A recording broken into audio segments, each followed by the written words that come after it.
ಇವತ್ತಿನ ವಿಷಯ ಯಾವ್ದು ಸರಿ ಯಾವ್ದು ತಪ್ಪು. ನಾನು ನಿಮಗೆ ಪದೇ ಪದೇ ಹೇಳ್ತಾ ಇದ್ದೆ, ನಮ್ಮ ಬಿಲ್ಡಿಂಗ್ನಲ್ಲಿ ಒಬ್ಬರು ಅಜ್ಜಿ ಇದ್ದಾರೆ ಅಂತ. ಆ ಅಜ್ಜಿಗೆ ಆರೋಗ್ಯ ಸರಿ ಇಲ್ಲ, ವೀಕ್ಲಿ 3 times ಡಯಾಲಿಸಿಸ್. ಅದ್ರ ನಂತರ ಈಗ ಪಾಸ್ಟ್ 2 months ಅವ್ರಿಗೆ ಪಾಪ ಡಿಮೆನ್ಷಿಯಾ ಬೇರೆ, ಅದ್ರ ಜೊತೆಗೆ ಅವ್ರಿಗೆ ಫುಡ್ ಬೇರೆ ತೊಗೊಳಕ್ಕಾಗ್ತಿರ್ಲಿಲ್ಲ. ಜೊತೆಗೆ ಅವರು ಅಂತೂ ಈಗ ಒಂದು 2 days ಬ್ಯಾಕ್ ಹೋಗ್ಬಿಟ್ರು. ನಮ್ಮ ಥರನೇ ನಮ್ಮ ಪಕ್ಕದವರು, ನಮ್ಮ ನೇಬರೂ ಅವ್ರನ್ನ ವಿಸಿಟ್ ಮಾಡ್ತಿದ್ರು. ಇವಾಗ ಅವ್ರಿಗೆ ವಿಷಯ ಹೇಳಬೇಕಂತ ಇದ್ದೆ, ಅಷ್ಟೊತ್ತಿಗೆ ಅವ್ರಿಗೆ ಗೊತ್ತಾಯ್ತಂತೆ. ಸೊ ಅವರು ಬುಡ ಅಂತ ಎದ್ಬಿಟ್ಟು ನಮ್ಮ ಮನೆಗೆ ಬಂದರು, ಪ್ಯಾನಿಕ್ಕಾಗಿ ನಮ್ಮ ಮನೆಗೆ ಬಂದರು. ಹಂಗೆ ಬಂದ್ಬಿಟ್ಟು ಕೇಳಿದರು, ಅಜ್ಜಿ ವಿಷಯ ಗೊತ್ತಾಯ್ತಾ ಅಂತ. ಹಾಂ ಹೌದು, ಹೋಗ್ಬಿಟ್ರಂತೆ ಅಂತ ಅಂದೆ. ನೆಕ್ಸ್ಟ್ ಕ್ವಶನ್ ಏನು ಗೊತ್ತಾ, ತುಂಬ ಪ್ಯಾನಿಕ್ಕಾಗಿ ಸೀರಿಯಸ್ ಆಗಿ ಕೇಳಿದರು, ಹೇಗೆ ಹೋದರು ಅಂತ. ನಾನು ಹೇಗೆ ಹೋದರು ಅಂತ ಗೊತ್ತಿಲ್ಲ, ಆದರೆ ಹೋದ್ರಂತೆ ಅಂತ ಹೀಗೆ ಹೇಳಿದೆ. ನನ್ನ ಲೆಕ್ಕದಲ್ಲಿ ಹೇಗೆ ಹೋದರು ಅಂತ ಯಾರಿಗಾದರೂ ಗೊತ್ತಿರಬೇಕಲ್ಲ ಅಂತ. ಆಮೇಲೆ ಏನಾಯಿತು, ನಾನು ರಿಪೀಟೆಡ್ಲಿ ಹೇಳ್ತಾ ಇದ್ದೀನಿ ಅವ್ರು ಹೋಗ್ಬಿಟ್ರು ಈ ಥರ ಅಂತ ಎಕ್ಸ್ಪ್ಲೇನ್ ಮಾಡ್ತಾಯಿದ್ದೀನಿ. ಅವ್ರು ಮತ್ತೆ ಮತ್ತೆ ಅದನ್ನೇ ಪ್ರಶ್ನೆ ಕೇಳ್ತಾ ಇದ್ದಾರೆ, ಹೇಗೆ ಹೋದರು ಅಂತ. ಆಮೇಲೆ ನಾನು ಮತ್ತೆ ಎಕ್ಸ್ಪ್ಲೇನ್ ಮಾಡಿದೆ, ನೋಡಿ ಅವ್ರಿಗೆ ಆರೋಗ್ಯ ಸರಿ ಇರಲಿಲ್ಲ, ವೀಕ್ಲಿ 3 ಸಾರಿ ಡಯಾಲಿಸಿಸ್ಗೆ ಹೋಗ್ತಾಯಿದ್ರು, ಅಂದರೆ ಕಿಡ್ನಿ ಸರಿ ಇರಲಿಲ್ಲ. ಜೊತೆಗೆ ಅವ್ರಿಗೆ ಮೆಮರಿ ಎಲ್ಲ ಹೋಗ್ಬಿಟ್ಟಿತ್ತು, ಅಂದರೆ ಬ್ರೈನ್ ಸರಿ ಇರಲಿಲ್ಲ. ಜೊತೆಗೆ ಫುಡ್ ತೊಗೊಳಕ್ಕಾಗ್ತಾ ಇರಲಿಲ್ಲ, ಪಾಸ್ಟ್ 2 months ಲಿಕ್ವಿಡ್ ಫುಡ್ ಕೊಡ್ತಾಯಿದ್ರು, ಅಂದರೆ ಡೈಜೆಸ್ಟಿವ್ ಸಿಸ್ಟಮ್ ಸರಿ ಇರಲಿಲ್ಲ. ಜೊತೆಗೆ ಮಾತಾಡೋದಕ್ಕೂ ಶಕ್ತಿ ಇರಲಿಲ್ಲ, ಅವ್ರನ್ನ ಮಗ್ಳು ಬದಲಾಯಿಸೋದಕ್ಕೂ ಆಗ್ತಾ ಇರಲಿಲ್ಲ. ಅವ್ರನ್ನೆಲ್ಲ ನೋಡ್ಕೊಳ್ಳೋದಕ್ಕೆ ಅಂತ 2-3 ಸಿಸ್ಟರ್ಗಳಿದ್ರು. ಸೊ ಫೈನಲಿ ಅವ್ರು ಹೋದರು ಅಂತ. ಈ ಥರ ಪ್ರಶ್ನೆ ಕೇಳಿದಾಗ ನಾನು ಕಂಗಾಲಾದೆ. ಯಾಕಂದರೆ ಈ ಪ್ರಶ್ನೆ ಯಾಕೆ ಈ ಥರ ಕೇಳ್ತಾರೆ ಅಂತ. How did she die, why did she die ಅಂತ ಪ್ರಶ್ನೆಗೆ ಈಸಿ ಅಲ್ಲ, ನಾನು ಡಾಕ್ಟ್ರಲ್ಲ ಎಕ್ಸ್ಪ್ಲೈನ್ ಮಾಡೋಕ್ಕೆ. ಈ ಕ್ವಶನ್ ವಿಯರ್ಡ್ ಅನಿಸುತ್ತೆ ಅಲ್ವಾ. 89 ವರ್ಷದವರು, ಈ ಥರ ಆರೋಗ್ಯ ಸರಿ ಇಲ್ಲದಿದ್ದವರು ಯಾಕೆ ಹೋದರು, ಹೇಗೆ ಹೋದರು ಅಂತ ಪ್ರಶ್ನೆ ಕೇಳ್ತಾರಾ ಯಾರಾದರೂ ಅಂತ. ಈಗ ಆ ಟಾಪಿಕನ್ನು ಅಲ್ಲಿಗೆ ನಿಲ್ಲಿಸ್ಬಿಟ್ಟು ನಾನು ಅವ್ರ ಜಾಗದಲ್ಲಿ ನಿಂತ್ಕೊಂಡು ಯೋಚನೆ ಮಾಡಿದೆ. ಏನು ಗೊತ್ತಾ, ಆ ಮಹಿಳೆಗೆ ಒಂಥರ ಹೌಸ್ ಅರೆಸ್ಟ್.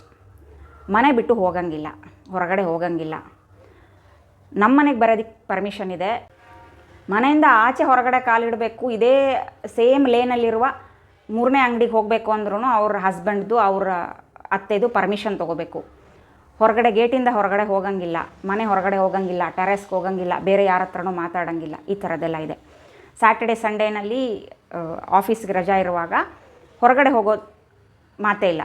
ಏನೇ ಗ್ರಾಸರೀಸು, ವೆಜಿಟೇಬಲ್ಸ್ ಏನೇ ಬೇಕಾದ್ರೂ ಆನ್ಲೈನಲ್ಲಿ ತೊಗೊಂಡ್ಬಿಡೋದು. ಸೊ ಅವ್ರ ಮನೆಯಿಂದ ಲಿಟ್ರಲಿ ಹೊರಗಡೆ ಹೋಗಂಗಿಲ್ಲ.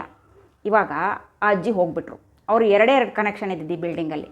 ಒಂದು ಆ ಅಜ್ಜಿ ಹೋಗ್ಬಿಟ್ರು. ನಮಗೆ ಟ್ರಾನ್ಸ್ಫರ್ ಆಗಿದೆ, ನಾವು ಶಿಫ್ಟ್ ಆಗ್ತಾಯಿದ್ದೀವಿ. ಸೊ ಅವ್ರಿಗಿದ್ದ 2 ಕನೆಕ್ಷನ್ಗಳು ಹೋಗ್ಬಿಡ್ತು. ಅಂದರೆ ಅವ್ರು ಇವಾಗ ಏನು ಮಾಡ್ಬೇಕು ಹೇಳಿ, ಮನೆಯಲ್ಲಿರೋ ಜಿರಳೆ ಅಥವಾ ಪಲ್ಲಿ ಜೊತೆ ಮಾತಾಡಬೇಕು, ಅಷ್ಟೇ ಆಪ್ಷನ್ ಇರೋದು, ಬೇರೆ ಏನೂ ಆಪ್ಷನ್ ಇಲ್ಲ. ಆದ್ದರಿಂದ ಅವ್ರು ಪ್ಯಾನಿಕ್ ಆದರು. ಹೊಸಬ್ರು ಯಾರೂ ಬರಲ್ವಾ, ಮಾತಾಡ್ಕೊಳಕ್ಕಾಗಲ್ವಾ, ಪರಿಚಯ ಮಾಡ್ಕೊಳಕ್ಕಾಗಲ್ವಾ, ನಿಜ. ಆದರೆ ಫಿಯರ್ ಆಫ್ ಅನ್ನೋನ್. ಅವರು ಫ್ರೆಂಡ್ಸ್ ಆಗ್ತಾರೆ, ಮಾತಾಡ್ತಾರೆ, ಇವ್ರನ್ನ ಅರ್ಥ ಮಾಡ್ಕೋತಾರೆ, ಇವ್ರನ್ನ ಅಕ್ಸೆಪ್ಟ್ ಮಾಡ್ಕೋತಾರೆ, ಇವ್ರನ್ನ ವೆಲ್ಕಮ್ ಮಾಡ್ತಾರೆ ಅಂತ ಹೇಳೋಕ್ಕಾಗಲ್ಲ. ಮಾಡದೇ ಇದ್ದರೆ ಅವ್ರಿಗೆ ಯಾರೂ ಇಲ್ಲ, ಮಾಡಿದರೆ ಓಕೆ ಅಲ್ವಾ. ಆದ್ದರಿಂದ ಅವ್ರು ಗಾಬರಿ ಆಗಿಬಿಟ್ಟಿದ್ರು. ಅದಕ್ಕೆ ಈ ಥರ ಪ್ರಶ್ನೆ ಕೇಳ್ತಾಯಿದ್ರು, ಅವ್ರು ಯಾಕೆ ಹೋದರು ಅಂತ. ಅರ್ಥ ಆಯ್ತಲ್ಲ. ನೋಡಿ, ನಾವು ಹೇಗೆ ಯೋಚನೆ ಮಾಡ್ತಾಯಿದ್ದೀವಿ, ನಮ್ಮ ಹೆಣ್ಮಕ್ಳನ್ನ ಏರೋಸ್ಪೇಸ್ಗೆ ಕಳಿಸೋದಕ್ಕೆ ರೆಡಿ ಆಗ್ತಾಯಿದ್ದೀವಿ. ಈ ಕಡೆ ಒಂದು ಕಡೆ ಮನೆಯಿಂದ ಹೊರಗಡೆ ಕಾಲಿಡೋದಕ್ಕೇ ಪರ್ಮಿಷನ್ ತೊಗೋಬೇಕು. ಇಷ್ಟಾಗಿ ಅವ್ರ ಮಗುನ ಅತ್ತೆ ಮಾವನ ಜೊತೆ ಬಿಟ್ಬಿಟ್ಟು ಬಂದಿದ್ದಾರೆ. ಪ್ರೆಷರ್ಗೋ ನನಗೆ ಗೊತ್ತಿಲ್ಲ ಬಿಡಿ. ಆದ್ದರಿಂದ ಜೀವನದಲ್ಲಿ ಧೈರ್ಯ ಬೇಕಾ, ಕಾನ್ಫಿಡೆನ್ಸ್ ಬೇಕಾ, ಫೈನಾನ್ಷಿಯಲಿ ನಾವೇ ಸರಿಯಾಗಿರಬೇಕಾ, ಹ್ಯಾಂಡ್ಲ್ ಮಾಡೋ ಥರ ಇರಬೇಕಾ, ಫ್ರೀಡಮ್ ಇರಬೇಕಾ, ನನಗಂತೂ ಗೊತ್ತಾಗಲಿಲ್ಲ. ಇವಾಗ ಇವ್ರನ್ನ ಮನೆಯವರನ್ನು ಯಾರು ಬೆಳೆಸಿದಾರೋ ಈ ರೀತಿ, ಅದೇ ರೀತಿ ಇವಾಗ ಅವ್ರ ಮಗನೂ ಬೆಳೀತಾರೆ ಅಂತ ಆದರೆ ಮುಂದೆ ಈ ಮಗನೂ ಅದೇ ರೀತಿ ಆಗ್ತಾರಾ?